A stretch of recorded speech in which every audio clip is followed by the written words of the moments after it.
Panama's social and trade union movements ratified the continuation of the indefinite strike. The southwest of Europe endured a 6th day of summer heatwave that has triggered devastating forest fires as parts of the continent brace for new temperature records.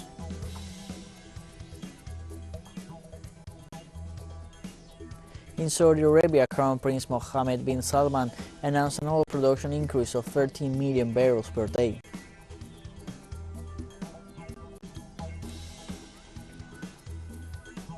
Hello, welcome to From the South. I'm Luis Alberto Matos from the TeleSUR studios in Havana, Cuba. We begin with the news. Panama's social and trade union movements ratified the continuation of the indefinite strike after rejecting the latest measures imposed by the government of Laurentino Cortizo on economic issues. The freezing of the price of gasoline at $3.95 a gallon, a measure that from the beginning was rejected by union leaders and social movements. The organization Alianza Pueblo Unido por la Vida denounced the government for not yet presenting a real solution to the main problems experienced by the people of Panama, such as the high cost of living and corruption in the state.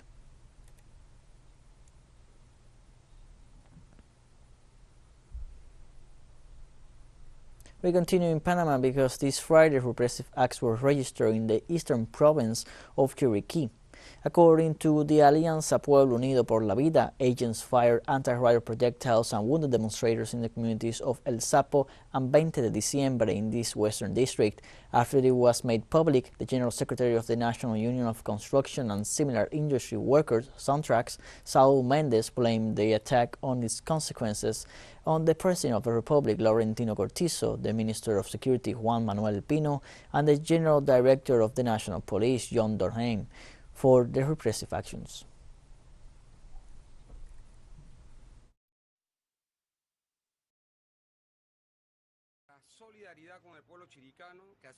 Our solidarity with the Chirican people who have been repressed at the Risacua River, where they have taken a side all day. In recent afternoon hours, the National Police have repressed people and have wounded a young man with a bullet. And this is the responsibility of Corrizo Pino and the Director of the Police. We have also been informed that the people have returned to take the Risacua, and that's what is appropriate in the face of repression. In Cuba, the revolutionary fighter of the clandestine struggle and the rebel army, José Ramón Balaguer Cabrera, passed away. At the time of the coup d'etat of March 10, 1952, without abandoning his university studies, he joined the struggle against the dictatorship of Batista and joined the University Student Federation, participating in demonstrations and student strikes. After the triumph of the revolution, he held various military positions up to the position of Deputy Minister of the Armed Forces, and in his extensive record of service to the homeland, he was a member of the Central Committee of the Communist Party from 1975 to 2019, and a deputy to the National Assembly of the People's Power since its founding in 1976. He was the founder of the Communist Party of Cuba, and at the time of his death, he was 90 years old.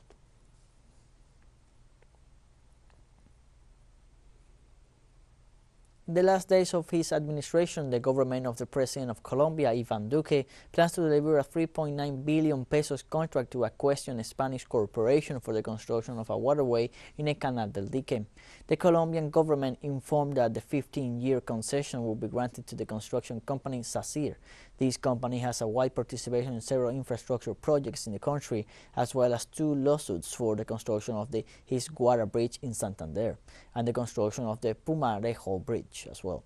The delivery of the concession is made despite of calls to extend the deadline for the presentation of proposals and to guarantee a greater participation. The concession will be delivered to the company on August 4th before President-elect Gustavo Petro takes office.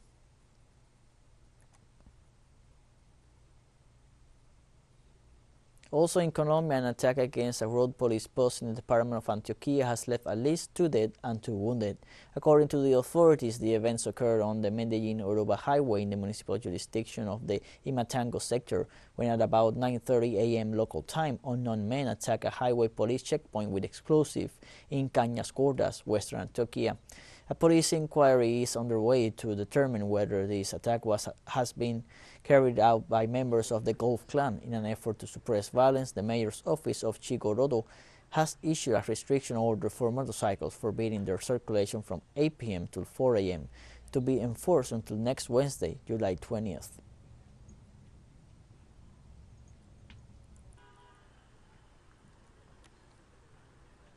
In Brazil, remembrance ceremonies were held for indigenous activist Bruno Pereira and of English journalist Dom Phillips, who were murdered on June 5th while they were on an expedition in the region near the indigenous land Vale do Javari in western Amazon.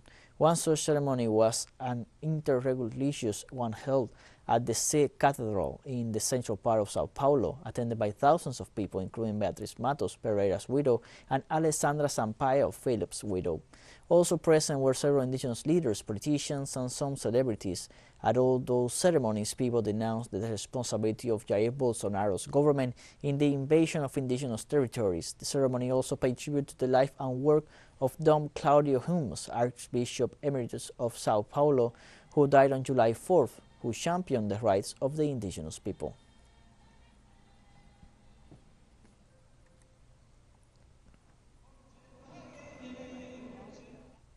In Haiti, United Nations humanitarian coordinator said at least 99 people have died in the last week as a result of the ongoing gun war in Port-au-Prince.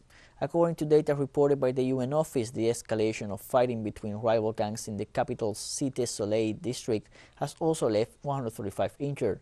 Furthermore, according to a recently published report covering the period from July 7th to the 14th, more than 2,500 people were forced to flee their homes due to the fighting, and some 20 people are missing. Meanwhile, authorities estimate that around 1.5 million people, almost 50% of the capital's population, are directly affected by the violence and are restricted in their freedom of movement and access to basic services.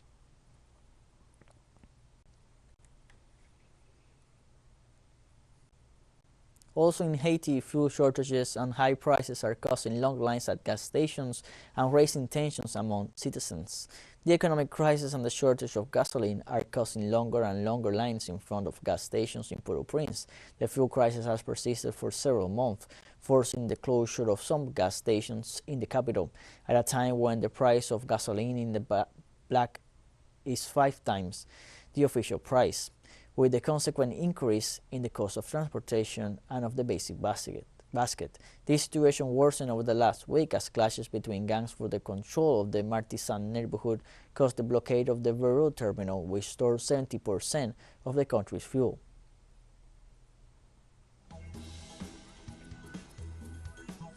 We'll take a short break now. Join us again after this.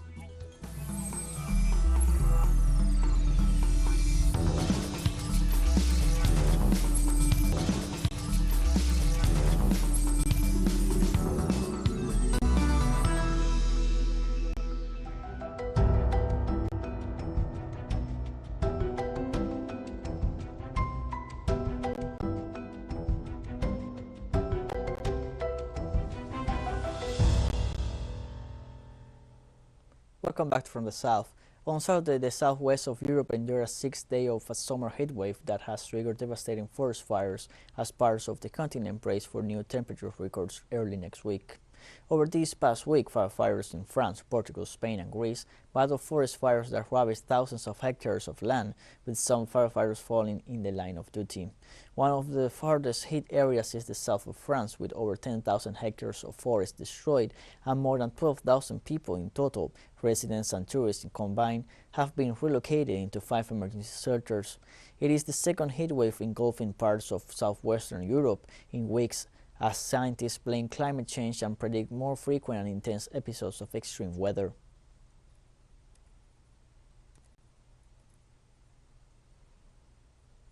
Wildfires continued to spread across Spain on Saturday as firefighters worked around the clock to try to bring them under control.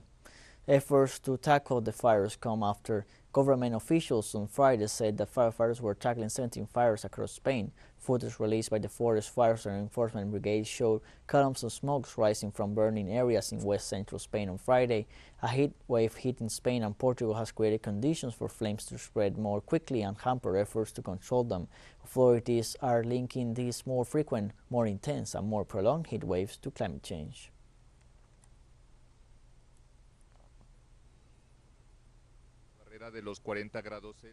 In Spain, the death toll after the heat wave hitting the country rose to 360.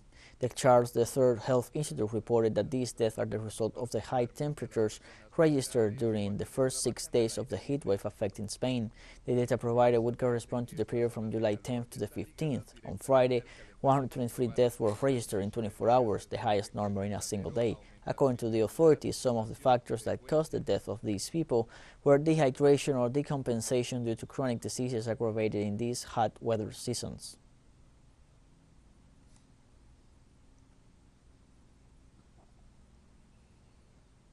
And a wildfire raging through the French town of Teste-de-Bouche in the middle of the Lens forest to Bordeaux southwest isn't yet contained, said Ronan Lustig, a government official.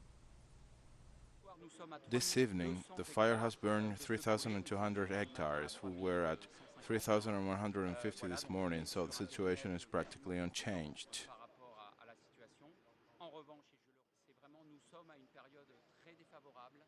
Aside from the fire hitting La Teste-de-Bouche, which is not expanding but isn't yet contained either, this is a very dangerous time of the year for wildfire risk, and we're seeing significant instances of fires reigniting, which mobilize resources and requires increased vigilance.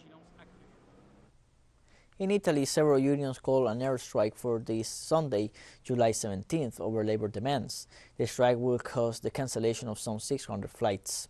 Union spokesman said the strike will take place between 2 p.m. and 6 p.m. local time. The strike will also be joined by the ground staff of the so-called National Entity for Flight Assistance, as well as air traffic controllers and workers of at least 4 airlines, which will affect the flights of some 100,000 passengers. In the case of the flight controllers' protest, the Minister of Tourism, Massimo Garavaglia, announced a possible precautionary measure provided for in Law 146 of 1990, which prevents strike action in the event of founded danger of serious and imminent damage to unconstitutional protected rights. Garavaglia declared that a strike by air traffic control operators means blocking the country and harms the rights of travelers and companies.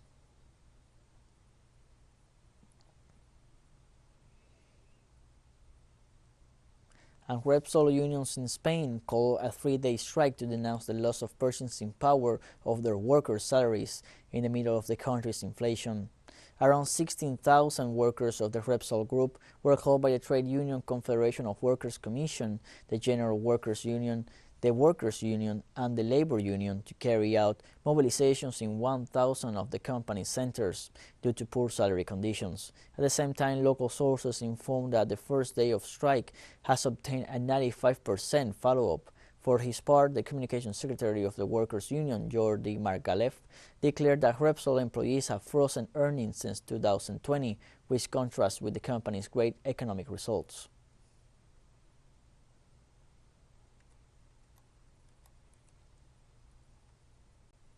In the United Kingdom, the Conservative candidates aspiring to succeed Prime Minister Boris Johnson participated this Friday in the first televised debate.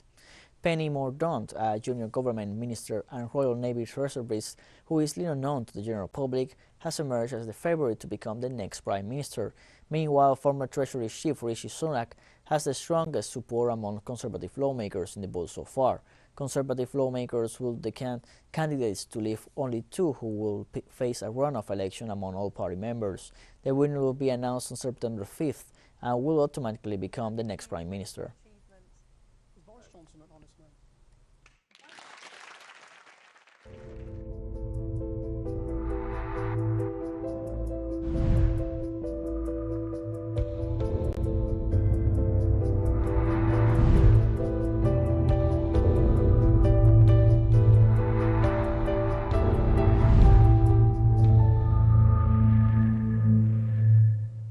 World Health Organization warned of increase in death and COVID-19 infections worldwide. The increase in COVID-19 infections shows that the pandemic is not over, warned the World Health Organization, which maintains it as one of the greatest public health emergencies at the international level. The number of cases reported to the United Nations Agency increased by 30% in the last 2 weeks due to the subvariants of Omicron BA.4 and BA.5 and the lifting of health measures. In view of this situation and the increased pressure on health systems, WHO called on governments to act with measures that have already proved effective. botellas, una ventilación mejorada y protocolos de detección y tratamiento. And we have more news coming up after a final short break, so don't go away.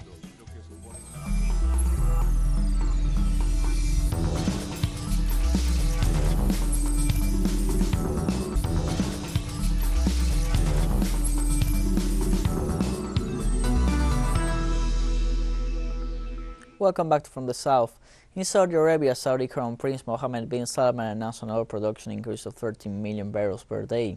The announcement followed the arrival in Saudi Arabia of U.S. President Joe Biden in an attempt to rebuild relations between Washington and Riyadh and to seek a solution to lower fuel prices. Saudi Arabia currently produces 10.5 million barrels per day. Production is expected to increase by 50% in the month of July and August of this year.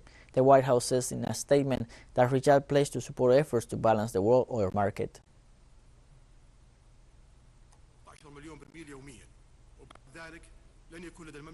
The public session of the Jeddah Summit in Saudi Arabia, in which leaders of member countries discussed the energy market and regional security among other issues, has closed. The summit addressed such challenges as inflation, energy, food security and environment. King Abdullah II of Jordan underscored that there will be no stability in the region without a solution to the Israeli-Palestinian conflict. Along those lines, Kuwait's Crown Prince Mishal al-Hamad al-Sabah called for a resolution of the Palestinian cause in accordance with international law and the right of the Palestinian people to an independent state. Regional media highlighted that U.S. President Joe Biden seeks to regain control over Middle Eastern energy resources and block the way to China and Russia to prevent them from establishing relationships with these nations.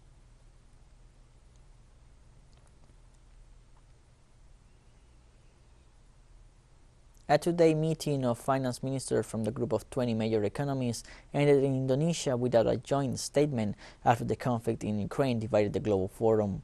During talks on the Indonesian resort island Bali, the finance chiefs looked for solutions to food and energy crisis, while the West accused Russian officials of exacerbating the problems. In place of a formal communique would be a 14-paragraph statement issued by Indonesia, the G20 chair's finance minister Sri Mulyani Indrawati said in closing remarks. She said there was consensus on most of the document, but two paragraphs would focus on members' differences regarding the war's impacts and how to respond.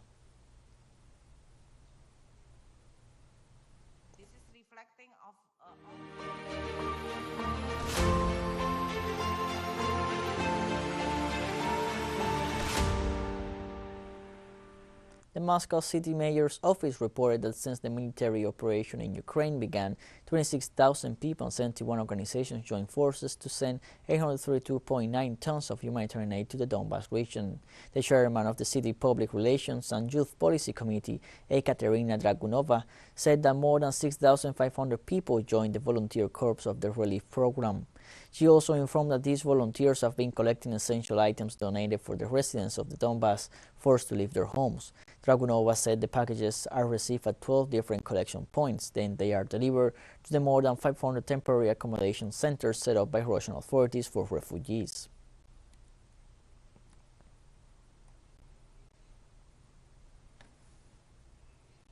According to the Central Bank of the Russian Federation on Friday, Russia is trying to create its own oil price benchmarking system to mitigate the effects of sanctions and guarantee revenues from crude oil sales.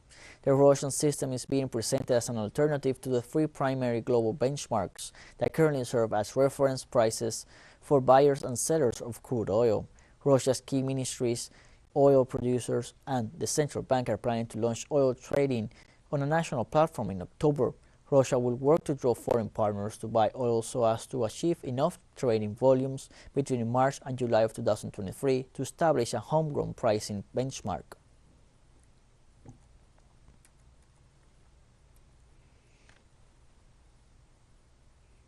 Chinese President Xi Jinping, following a recent tour, has called for more efforts to transform the Xinjiang Uyghur Autonomous Region in northwest China into the country's gateway to the West and a core area of the Silk Road economic belt.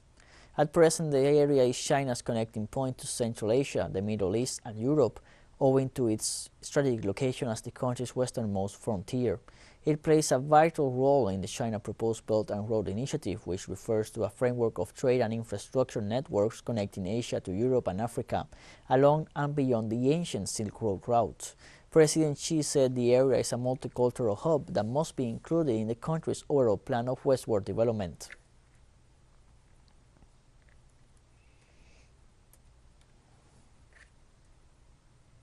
Thousands of people gathered in front of City Hall in Seoul to attend Seoul Queer Culture Festival on Saturday, marking the event's return after 2 years of pandemic hiatus. With rainbow flags, colorful outfits, face prints, and glitters, participants celebrated their identity and the diversity of sexual orientations and joined the March for LGBT Rights. This year's event took place with the slogan "Let's Live, Unite, and Go Forward." Speeches at the event were at times interrupted by counter-protesters outside the venue, but the speakers carried on. On the other hand, hundreds of parishioners from Christian churches gathered near the square displaying protest messages, which forced the deployment of hundreds of police officers.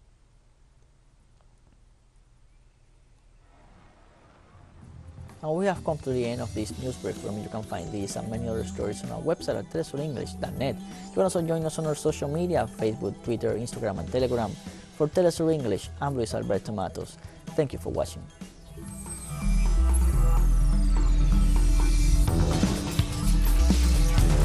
Hola, ¿qué tal?